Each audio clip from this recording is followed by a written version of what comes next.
컬트 감독 데이비드 린치 대표작 트윈 픽스. 선전 문기는 프렌치 혼에 담겨있는 인간의 내면 세계로 공개됐다. 할리우드의 최대 장점은 막대한 제작비 지원, 최첨단의 기술 확보, 전 세계로 뻗어있는 배급망 등으로 유명세를 얻고 싶은 모든 감독들의 선망이 되고 있다. 지상낙원인 조건으로 인해 폴 버호벤 네덜란드, 밀로스 포만 체코 안드레이, 콘찰로프스키 러시아, 베르나르도, 베르톨루치 이태리, 이반 리트먼 체코, 레니 하린 핀란드, 피터 웨어 호주, 볼프강 피터센 독일, 이안 웨인 왕이상, 대만 오우사몽콩 등이 외국 출신으로 미국 시장에서 숨은 역량을 마음껏 과시하고 있다. 이런 추세에 반기를 들고 지나치게 상업화되어가는 미국 영화계를 질타하면서 프랑스로 날아간 것이 데이비드 린치이다. 고국을 떠나 예술가다운 품위를 지키기 위해 미국 정서의 불란서 감각을 결합하여 작업을 추구하는 관계로 상업성은 염두에 두지 않는 고집스런 장인 기질을 고수하고 있다. 그의 스타일은 컬트 무비라는 용어를 탄생시키는 산파역을 담당했다. 화가 수업을 받은 관계로 수채화 같은 색채 감각이 일품.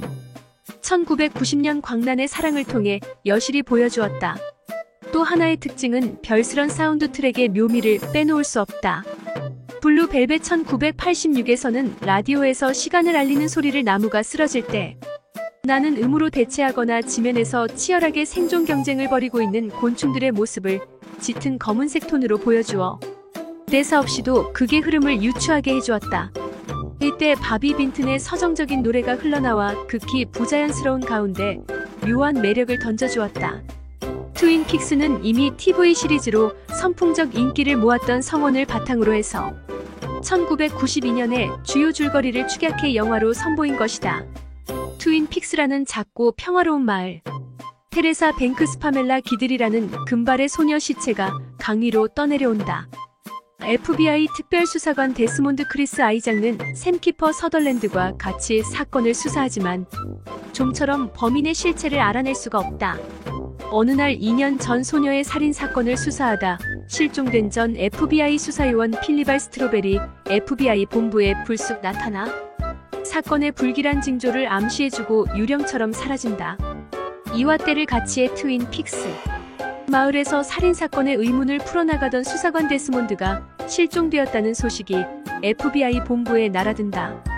1년 후 트윈 픽스 마을에서 미의 여왕으로 선발된 여고생 로라 팔머셔릴이 매력적인 금발 소녀로 겉으로 보기엔 무척 밝고 명랑해 보이지만 12살 때부터 실체를 알 수 없는 바비다나 애쉬브룩이라는 괴한에게 계속해서 겁탈을 당한다. 그 뒤 자신을 학대하듯 방황과 번민의 늪 속에 빠져 마약과 혼성, 섹스에 몸을 던지는 철저한 이중생활을 하고 있다. 자신과의 유일한 대화 창구였던 일기장의 내용 중 2장이 찢겨져 나간 것을 발견한 로라는 구체적으로 다가오는 바비의 실체를 느끼며 공포에 떤다. 일기장의 충격에서 벗어나지 못한 채 고뇌에 빠져있던 로라의 주변에 알 수 없는 암시와 불길한 징후가 끊임없이 나타나기 시작한다. 어느 날 집에 돌아온 로라는 아무도 없는 집에 바비가 뭔가를 찾고 있는 모습을 발견하고 비명을 지르며 밖으로 나간다. 겁에 질려 백지장처럼 창백해진 얼굴로 바비의 실체가 무엇인가를 알아보기 위해 나무 뒤에 숨어있던 로라는 태연한 표정으로 집을 나서는 아버지의 모습을 발견하고 경악을 금치 못한다. 그날 밤 아버지가 혹시 바비가 아닐까 하는 의문을 갖지만 아버지는 여느 때와 마찬가지로 포근한 모습으로 로라를 대해준다.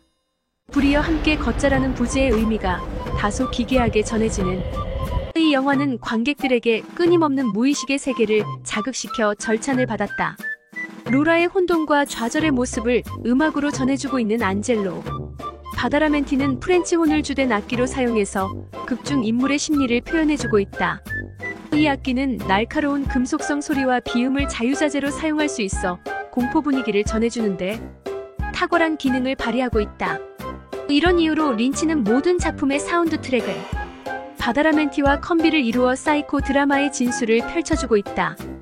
줄리 크루즈의 주술적인 보컬이 두드러지는 시카모어 트리 외에 실로폰이 가미된 돈트, 두애니싱, 알토 색소폰으로 연주해주는 더 파인 플루트 탬버린을 두드러지게 나타낸 너, 리얼 인디케이션 등은 특색 있는 악기 연주를 통해 앨범의 진수를 전달해주고 있다.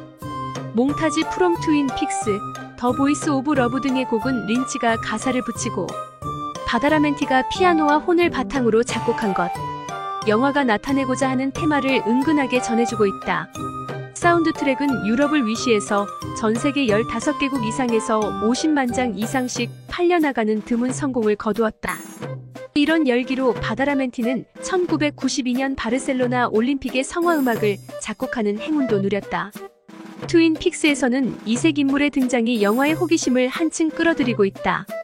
실종된 FBI 필립 수사관역은 데이비드 보이가 맡았다. 보이는 1967년 영화계에 데뷔한 이후 지구로 떨어진 사나이 1976, 헝거 1983, 메리 크리스마스, 미스터 로렌스 1983 등에 출연해 배우로도 한몫하고 있다. 빼놓을 수 없는 인물이 FBI 채트 데스몬드 역의 크리스 아이작. 광란의 사랑 삽입곡 하트 쉐이프 월드로 린치 감독과 인연을 맺었다. 그의 최대 히트곡인 위키드 게임처럼 이번에는 배우로 변신하여 사악한 꿈의 정체를 파헤치기 위해 나섰다. 고집스럽게 유럽 취향을 고수하고 있는 린치 감독은 자신의 작품을 통해 할리우드 영화에서는 맛보지 못하는 예술혼을 보여주고 있다. 작곡자 바다라멘티의 내면 세계를 파헤쳐주는 음악 세계가 더욱 실감나게 해주는데 트윈 픽스는 이런 재능을 총괄적으로 엿볼 수 있게 해준 작품이다.